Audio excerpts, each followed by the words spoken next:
Frontline Express. Dating security aide ni Zaldico na si Orly Guteza binawi ang kanyang testimonya tungkol sa pagde-deliver ng mali-maletang pera. Pag-convict kay Vice President Sara Duterte sa impeachment trial, ginagapang daw. 4 na senador target daw hikayating bumoto para rito. Sa Presinto 5, rider na muntik mabangga ang isang kotse na beast mode.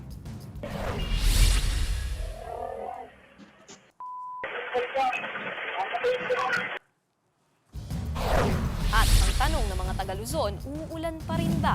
Mamaya, sasagutin natin yan. Nadagdagan pa nga mga bumaliktad na umano'y security aide ni dating Congressman Zaldico. Binawi na rin ni Orly Guteza ang kanyang testimonya na nag-deliver siya ng mali-maletang pera kay dating House Speaker Martin Romualdez. Sa kanya bagong sinumpaang salaysay, ikinanta ni Guteza sina Senator Rodante Marcoleta at dating Congressman Mike Defensor. Ang dalawa raw ang nag-utos sa kanya na ilaglag si Romualdez. Sabi ni Guteza, may nakahanda ng affidavit si Defensor. Si Marcoleta raw ang nag-ayos ng draft. Ito umano ang pinabasa sa kanya nang paharapin siya sa Senate Blue Ribbon Committee noong September 2025. Si Marcoleta pa ang chairman ng komite noon. Ayon kay Guteza, pumayag siyang magsinungaling kapalit ng pangakong pera at scholarship para sa kanyang mga anak. Nagsisisi na raw siya ngayon dahil napagtanto niyang ginamit lang siya. Wala pang pahayag ang kampo ni Marcoleta at Defensor sa mga paratang. Kabilang ang naunang testimonya ni Guteza sa mga ebidensyang sinusuri ng Ombudsman sa mga kaso kaugnay sa flood control scam. Bukod kay Guteza, 4 pa umanong dating security aide ni Zaldico ang nag-recant nitong August 7. Nakatakda namang maghain ng supplemental counter affidavit ang kampo ni Congressman Martin Romualdez sa Ombudsman ngayong araw. At ayon sa tagapagsalita ni Romualdez na si Attorney A. Fajardo, kalakip niyan ang pagbawi ng salaysay ni Orly Guteza, pati na ng testimonya ng mga dati umanong tauhan ni Zaldico. Giit niya, patunay na walang ebidensya laban sa kongresista dahil magkakasalungat ang mga kwento. Kumpiyansa raw silang maipagtatanggol nila si Romualdez sa mga walang basihang akusasyon.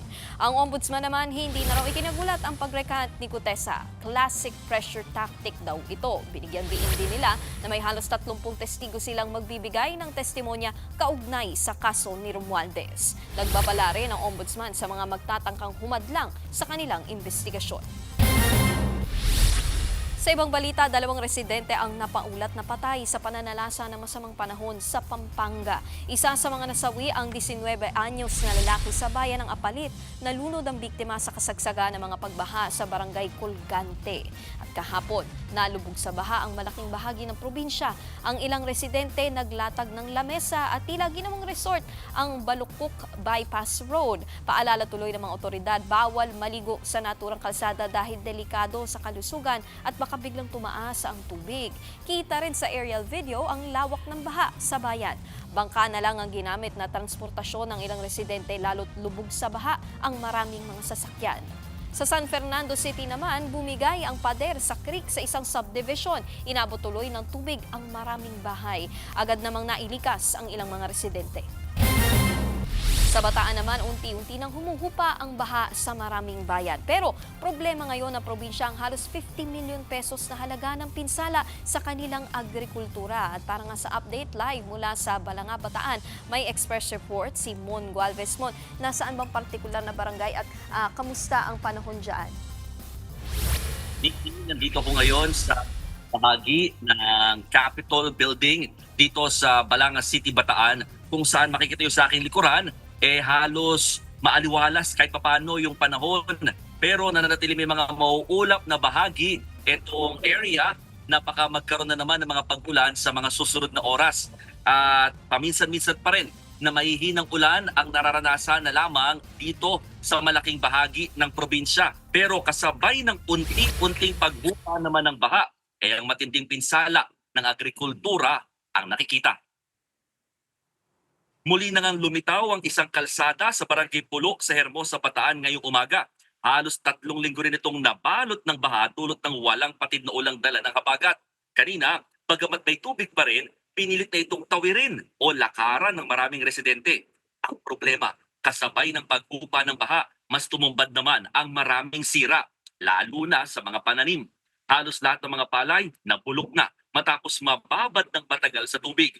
Ang ibang taniman ng gulay, puno pa rin ng baha. Gayunman, pansin-pansin ang mabilis na agos ng tubig. Indikasyon na bumababa pa ang baha papunta sa ilog. Sa huling tala ng Bataan PDRRMO, aabot sa mahigit 48 billion pesos ang inisyal na halaga ng pinsala pagdating sa agrikultura. Katumbas yan ng nasa 1.6 na hektaryang palayan at taniman na hindi pa pakinabangan matapos malubog sa baha. Nasa tantungan mo magsasaglan at pangingisda ang sinasabing apektado ng pinsalang iniwan ng mga ulan dala ng habagat. Sa ngayon, Nikki, napakalakas pa rin ng hangin dito sa malaking bahagi ng Bataan. Bagamat wala na nga masyadong ulan, pero yung pangamba na baka yung hangin na ito sundan na naman ng ulan sa mga susunod na oras, yan yung kinakabahan ang mga residente, maging ang mga opisyal ng pamahalaan. Kaya nga tayo nandito ngayon sa Kapitolyo dahil nakatakdang magdeklara ng state of calamity ang probinsya, particularly dahil sa 3 bayan na pinaka-naapektuhan nitong halos 2 linggo o magtatatlong linggo na nga ng mga pag-ulan at baha. Yan ang Mariveles, Dinalupihan at Hermosa dito sa Bataan. Nakatakdang irekomenda ng gobernador ng probinsya ang pagdedeklarang araw ng state of calamity sa probinsya. Nikki. Yan ang Express Report ni Mon Gualvez, live mula sa Balanga, Bataan. Mag-iingat kayo dyan. Isang executive subdivision naman sa Antipolo ang laging problema ang pagbaha. May mga residente na nga na mas pinipili na lang umalis sa lugar. Pero para sa ibang residente, diskarte na lang ang kanilang sandalan tuwing bumabaha. May Express Report si Gary De Leon. Sa Vermont Park Executive Village, aabot sa 1,000 bahay ang lubog sa tubig. Lagpas tao ang baha sa ilang bahagi. Ang ilan ngang rescuer parang nag-snorkeling lang. Pero merong mga residente na ayaw lumikas. Gaya na lang ng 71 years old na si Celeste Caragay. Sanay na rin kaming magtaas ng aming mga gamit kasi for so many years, ito po ang aming kalbaryo dito sa Vermont Park. Mabilis na tumataas ang tubig, pero napakatagal po ng pagbaba. Ang mga gamit sa bahay niya inilagay sa malalaking styrofoam na lumulutang sa tuwing papasukin ng baha ang kanilang bahay. Samantala, meron namang mga residente na nagpatayo ng temporary shelter dahil ayaw nilang manatili sa evacuation center. Ilang dekada nang nakakaranas ng pagbaha ang mga residente sa lugar na ito. Ilang beses na rin silang lumapit sa kanilang LGU at pinangako ang tutulungan sila maibisan ang pagbabaha sa lugar na ito. Pero ang pangako, tila napapako. Sabi ng opisyal ng Homeowners Association, matagal na raw nilang problema ang baha. Nagiging catch basin daw kasi sila ng tubig mula sa Halang Creek. Dagdag pahirap pa sa kanila nung taasan ng kalsada sa Marcos Highway. Karamihan ng mga nakatira doon umaalis na or either binibenta na yung mga property. Kasi nga, kawawa eh. Di ba? Nasira yung mga bahay. Kung ibibenta man nila yung property nila, pag nalaman na binaba, hindi rin bibilihin. Ilang beses na raw silang sumulat sa LGU at DPWH para magpasaklolo. Noong nakaraang taon, pina-adapt na nila ang subdivision nila sa LGU para matugunan ang hiling nila sa flood control. Project naman ng ang LGU. Kaya lang yung mga project na yun nasa plano. Hindi namin alam kung kailan mangyayari. Nagbabalita mula sa Frontline, Gary De Leon, News 5. Tumambad sa ilang residente sa Zambales ang pinsalang iniwan ng habagat. Kabilang na riyan ang ilang flood control projects na nasira din dahil nga sa matinding pagbaha. At live mula sa Botolan, Zambales, may Express Report si Mobile Journal Arles de los Santos. Arles, kamusta na ang sitwasyon dyan? Baha pa rin ba? Nikki, sa ngayon ay nandito tayo sa Barangay San Juan sa Botolan sa Zambales kung saan makikita ninyo mataas ang sikat ng araw pero nananatiling malakas ang hampas ng hangin. Dito nga, Nikki, sa aking kanan ay makikita ang Bukaw River, no, kung saan malakas pa rin ang agos ng tubig, no. Hindi yan dagat pero may kasama kasi yan na mga lupa o yung mga lahar mula sa hindi kalayuang Mount Pinatubo na nandito sa area. Kaya mga residente ay nangangamba para sa kanilang kaligtasan at ang kanilang hiling ay hindi na nga muling magkaroon ng malakas na mga pag-ulan. Sa kabila niya, nakita natin ang ilang palayan sa ilang barangay sa Pundakit at San Miguel sa San Antonio, Zambales ang nananatiling lubog sa tubig baha. Gutter deep pa rin ang baha sa ilang kalsada pero nadaraanan na ito ng light vehicles. Bunsod ng malakas na ulang dala ng habagat, sira pa rin ang 5 flood control project sa San Juan Dike sa Botolan, isang slope protection sa Cabangan at San Narciso. Tuloy-tuloy ang konstruksyon ng mga ito dahil din sa pabugso-bugsong ulan, malakas pa rin ang agos ng ilog sa Bukaw River. Suspendido pa rin ang pagpalaot, pangingisda at tour guiding sa buong probinsya para sa kaligtasan ng lahat. Sa bahaging ito naman ng Barangay San Miguel, San Antonio, Zambales, winasak ng naglalakihang mga alon ang aabot sa 40 mga cottage. Halos lamunin na kasi ng alon ang pampang sa barangay. Kasama dyan ang 3 cottage na pag-aari ng negosyanteng si Rosana. Aniya, sa loob ng 20 taon, ito ang unang beses na nangyari ito, kaya ganoon na lamang ang kanyang panlulumo. Nikki, sa ngayon ay nandito tayo pa rin sa Botolan sa Zambales kung saan isa ito, Nikki, no?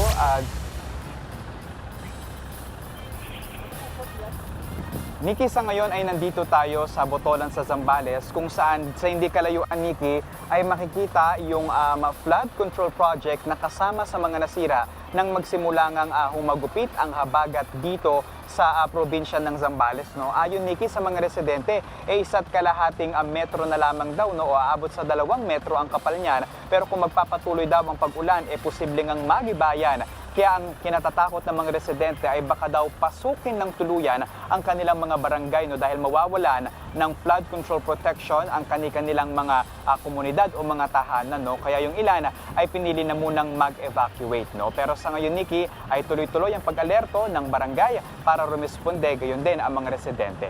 Yan muna ang latest mula rito. Nikki. Yan ang Express Report ni Arles de Los Santos. Sa Weather Express, silabas na mga isasampay. Magpapakita na raw ang araw ngayong Huwebes sa malaking bahagi ng Luzon.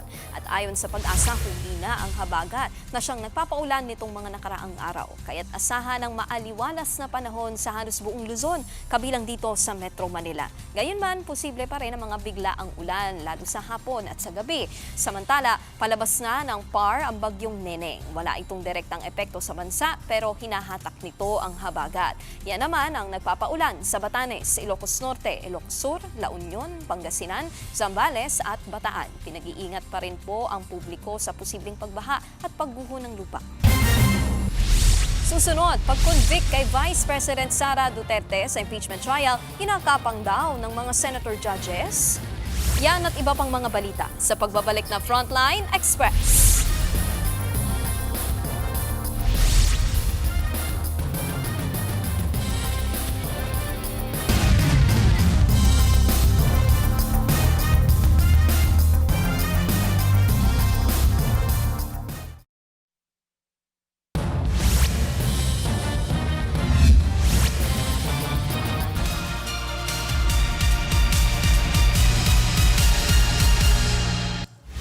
Kumalat ang bali-balitang ginagapang daw ni Presiding Officer Chis Escudero ang boto ng ilang senator judge para bumaliktad at makonvict sa impeachment trial si Vice President Sara Duterte. Pero si Escudero tinawanan lang daw ang chismis na yan. May Express Report si Mean Los Baños. Base sa isang online article, sina Senators Loren Legarda, Jinggoy Estrada at magkapatid na Mark at Camille Villar nililigawan umano para bumoto pabor sa pagpapa-impeach kay Vice President Sara Duterte. At base sa naturang article, ang nangungumbinsi daw sa kanila ay si Senate Impeachment Court Presiding Officer Chis Escudero. Natanong tungkol dyan si Attorney Reggie Tunggol, spokesperson ng Impeachment Court. Anya, natawa lang daw dyan si Presiding Officer Escudero. That is totally untrue. Wala pong ganong mga moves on his part. He is busy. Kung may pinagkakaabalahan man daw si Escudero, ito ay ang mga responsibilidad niya bilang presiding officer at hindi ang pamumulitika. Sinubukan naman namin hinga ng komento si Senator Camille Villar. Sen, comment lang Sen. Yung may ma'am, yung ugong lang na kinakausap daw kayo, ma'am, para makabuo ng 16 to convict. No comment, ma'am.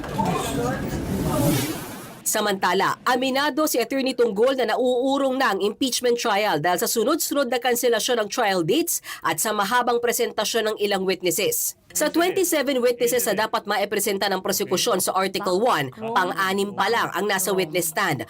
Isa sa mga pinag-iisipang paraan ay dagdagan ang trial days, kabilang ang paggamit ng Huwebes hanggang Sabado o palawigin ang oras ng pagdinig hanggang hapon o gabi. May posibilidad din daw na magbawas ng witnesses ang prosekusyon kung sa tingin nila sapat na ang kanilang presentasyon. Pero hindi raw kasama sa mga opsyon ang online trial. Hindi yan kinoconsider sa ngayon because there are many legal issues and logistical issues regarding the virtual hearings.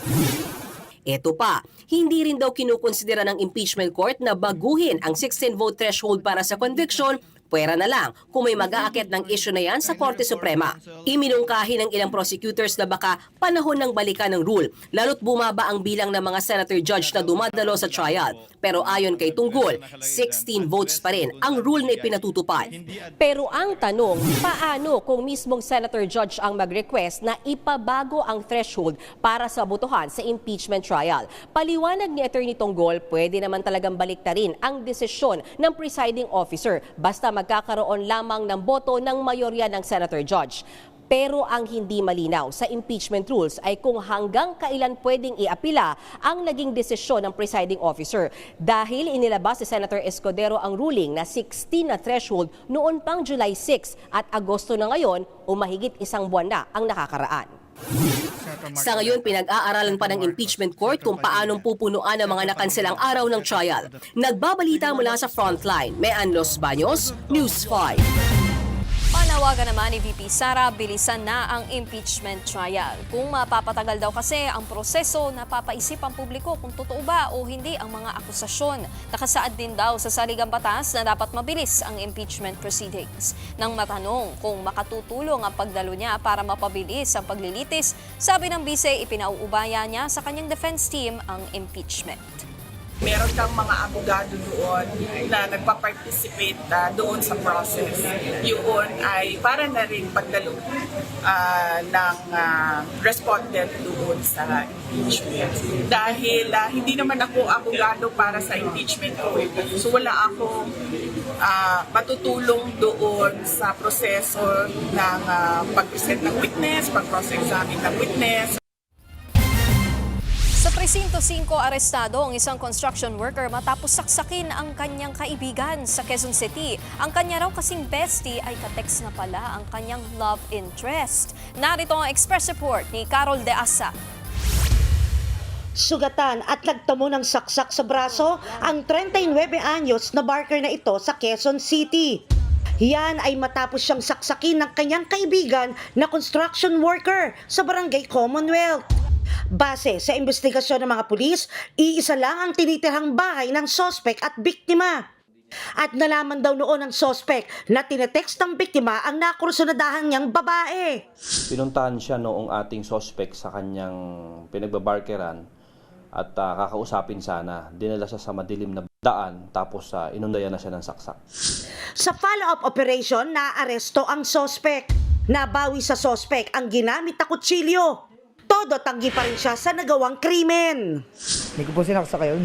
May hawak siyang kutsilyo, nandulas lang ho siya. Nakahawak ng kutsilyo niya rito kasi nga tinuruan niya yung anak ko magnakaw ngayon, kukumprontahin ko siya. Kala siguro makipag-away ako sa kanya. Naglabas siya ng kutsilyo. Nagpapagaling na ngayon sa ospital ang biktima. Ang nakita naming motibo base sa aming investigasyon ay selos. Dahil doon ay nagkaroon siya ng galit. Kaya niya nagawang saksakin tong biktima. Naharap sa reklamong frustrated murder ang sospek. Nagbabalita mula sa Frontline, Carol De Asa, News 5! Susunod sa Presinto 5, rider na muntik mabangga ang isang kotse, nag-beast mode. Yan at iba pang mga balita sa pagbabalik ng Frontline Express.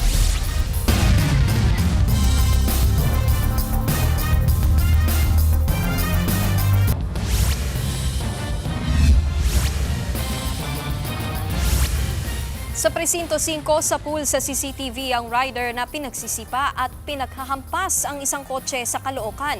Nag-beast mode siya sa kalsada dahil muntik na raw silang mabangga ng sasakyan. May express report si Ian Suyu. Linggo ng gabi, Kita sa CCTV footage ang sasakyang magmamaniobra sana sa barangay 163 sa Caloocan City. Napapreno ito nang biglang sumulpot ang motor at muntik niyang mabangga. Dumiretso naman ang motor pero maya-maya bumalik ito. Sinugod ng rider ang kotse habang nakatingin lang ang kanyang angkas. Sinuntok pa ng rider ang bintana ng kotse, pati ang side mirror. Inawat na siya ng kasama pero ang lalaki pinagsisipa naman ang rear bumper light ng kotse. Tinulak na siya ng kasama pabalik ng motor pero ang rider hindi pa tapos sa galit. Ang insidenteng yan nag-viral at nakarating na sa Land Transportation Office. Dito sa kahabaan ng Reparo Road sa Caloocan City nangyari yung insidente kung saan nga gabi na at madulas ang kalsada nang subukan sana ng kotse na lumiko. Yun nga lang, humarurot at dumere-derecho ang motorsiklo na siya namang nagresulta sa away trapiko. Ang hindi nila alam, nakuhanan lahat yan ng CCTV. Nagkaareglo umano ang dalawang kampo at nangako ang rider na babayaran ang mga nasirang bahagi ng sasakyan.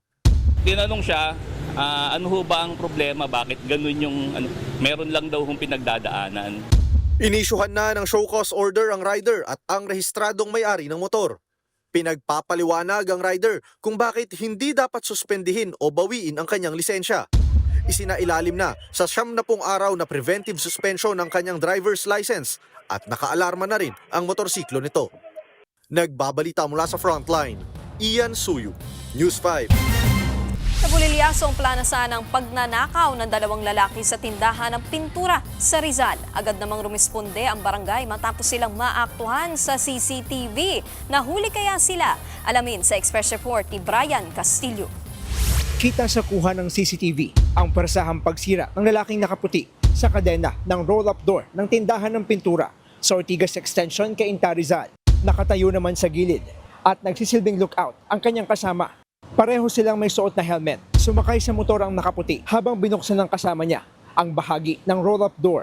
Sinipat niya ang loob bago ito muling isara. Ilang saglit pa, tuluyang binuksan ng dalawa ang mas malaking roll-up door ng tindahan. Tiyempo namang dumating ang mobile ng barangay. Doon na kumaripas ng takbo ang mga kawatan. Yung CCTV operator natin sa barangay, na-monitor po agad. Kaya agad pong rumesponde yung ating kapulisan kasama po ng barangay. Tinangka nilang kunin yung mga pera, tapos yung sa counter, tapos pintura, pero hindi na nila nakakuha. Matapos ang mahaba-habang habulan, na-corner ng mga pulis ang isa sa mga kawatan. May bit-bit pa raw itong sumpak at tinangkapang paputukan ang mga humabol na pulis. Buti na lang sir at hindi pumutok.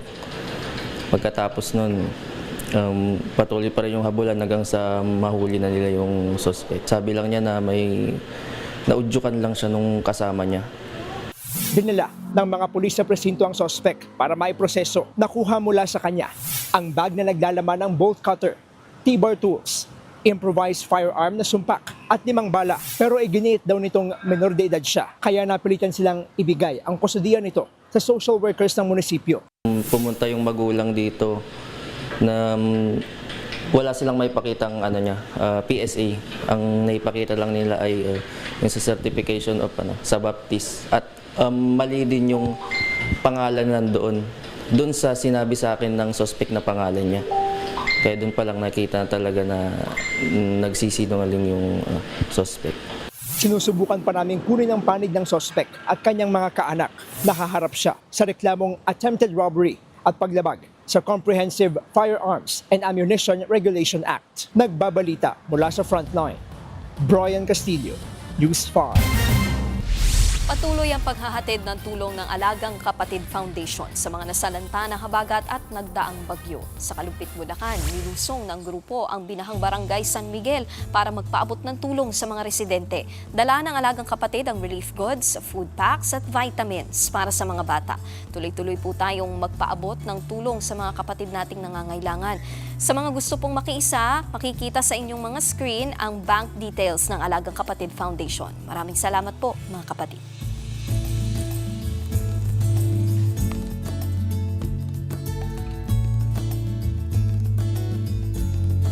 Kami po ang inyong kapatid sa Balitaan at Public Service, walang iwanan sa Frontline Express. Abangan ang mga balita sa hapon mamayang 3:15 p.m. Ako po si Nikki De Guzman, susunod na Face to Face with Ate Corinne.